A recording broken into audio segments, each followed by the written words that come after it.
Prévoir vous est présenté par Retraite Populaire.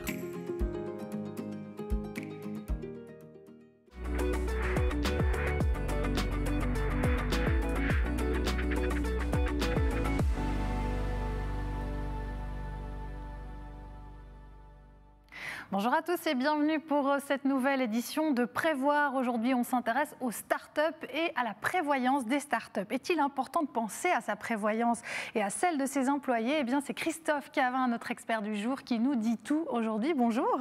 Bonjour Mélanie. Alors Christophe, est-ce qu'on est obligé de s'assurer en prévoyance lorsque l'on crée son entreprise? Alors, le principe de base en Suisse veut que l'AVS, le premier pilier, et le deuxième pilier soient obligatoires pour toute personne qui réalise une activité lucrative. Après, pour le deuxième pilier, ça va dépendre de votre statut. Si vous êtes indépendant, vous n'êtes pas, en principe, pas affilié à la prévoyance professionnelle. Ça peut être fait par votre association professionnelle, mais en général, vous n'êtes pas affilié. Par contre, si vous êtes salarié de votre propre entreprise, là, vous devez être affilié à la prévoyance professionnelle à partir du moment où votre salaire dépasse 21 510 francs par année. Ça veut dire précis. Un petit peu moins, c'est toujours très précis dans ce domaine, ça veut dire un petit peu moins de 1 800 francs par mois. Et puis, si vous avez des employés, c'est la même chose, c'est le même chiffre qui s'applique. Si vos employés gagnent plus de 21 510 francs par année, ils devront être affiliés à la prévoyance professionnelle. Alors, vous parliez justement des employés. Est-ce qu'on peut choisir les couvertures d'assurance pour les employés et pour soi-même ?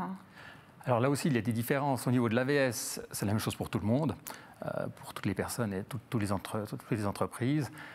Pour la prévoyance professionnelle, la loi fixe le minimum que chaque employeur doit faire pour ses employés.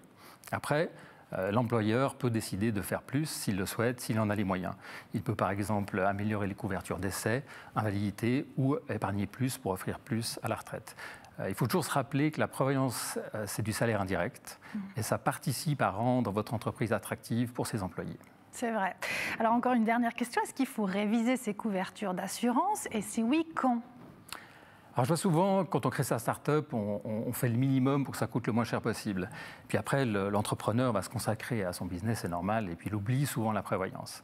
En général, c'est bien de faire le point tous les 3 ans, ou lorsque vous avez des changements importants dans votre entreprise, ça peut être... vous engagez du monde, vous avez une masse salariale qui augmente. Ça peut aussi être intéressant si vous avez beaucoup d'employés à temps partiel, pour adapter les plans, pour favoriser aussi cette catégorie d'employés. Donc en gros, si votre entreprise évolue, il faut aussi faire évoluer votre prévoyance. Principe de bon sens.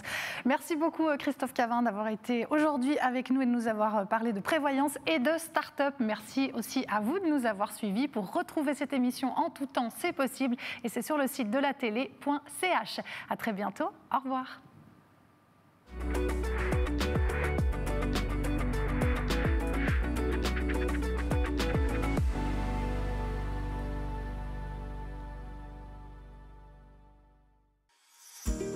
Prévoir vous a été présenté par Retraite Populaire.